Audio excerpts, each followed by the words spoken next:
Our view of the future is that every citizen and every clinician has a right to clean, clear knowledge. In the 19th century, health was transformed by clean, clear water. In the 21st century, health will be transformed by clean, clear knowledge. But how do we get the knowledge to people? Well, my job is to gather all the knowledge together like a reservoir, leave it for a while there because water stays in a reservoir to let the rubbish sink to the foot, filter it to purify it, clarify it, and then pipe it. Now, the Mapa Medicine is an essential and new piping tool. It leads the water from the reservoir to the place of use. In the past, it came quite close, came to the door of the hospital. But now with a mobile map and with a map in the patient record, it's like having water knowledge on tap. So my job is to get best current knowledge to citizens and professionals, and the map is going to be centrally important in achieving that. You've got a clinical background. There may be many clinicians who are concerned about NHS IT products and knowledge products, that it's not actually going to help them in their everyday work. What would you say as a clinician about this tool? Well, we now know that knowledge is the most important thing that we have. Knowledge is the enemy of disease. The application of what we know will have a bigger impact on health and disease than any drug or technology likely to be introduced in the next decade. We also know that people are overwhelmed with poor quality knowledge, and it's the knowledge paradox. They can't find the knowledge they need when they need it. We're also in a revolutionary state. We're in the middle of the third healthcare revolution. The first was public health, second high-tech medicine, but now the three revolutionary forces are knowledge, the internet, and patients. Now, I say to friends and colleagues who are clinicians, this is what's happening. We know usually professions are 20 years out of step with society. A GP said to me the other day, he said, my patients aren't looking at the internet, only 5%.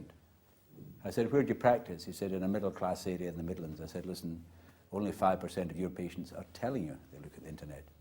We have to recognise the internet changes everything, including clinical practice. Can patients have too much information? Because we hear a lot about clinicians having patients coming into their clinics with a little bit of information that can be dangerous. What we have to see is that knowledge is part of the clinical transaction. And about 5 years ago, a lot of clinicians were anxious about us giving information to patients. But let me try and summarise the evidence about patients, or citizens, let's call them citizens. Firstly, some citizens are more intelligent than clinicians. 5% maybe, 10%. I live in Oxford, it feels about 25%.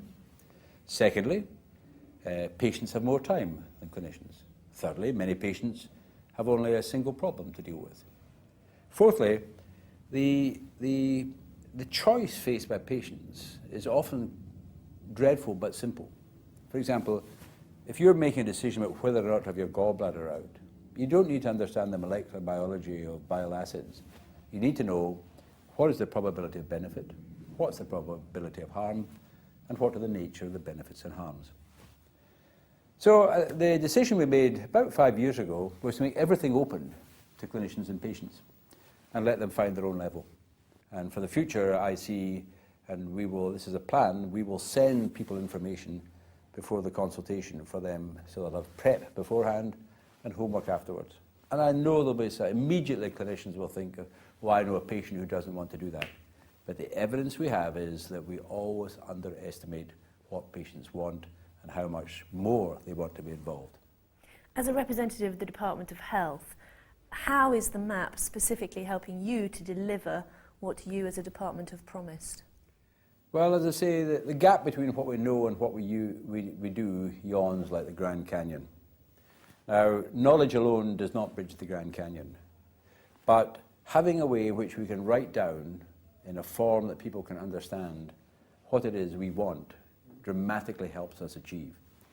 If, for example, you ask, what does the NHS want for rheumatoid arthritis? I cannot show you any document other than the Map of Medicine. We have to write down what we want, and then there's half a chance that people will do it. So, Muir, thank you very much for your time. Thank you.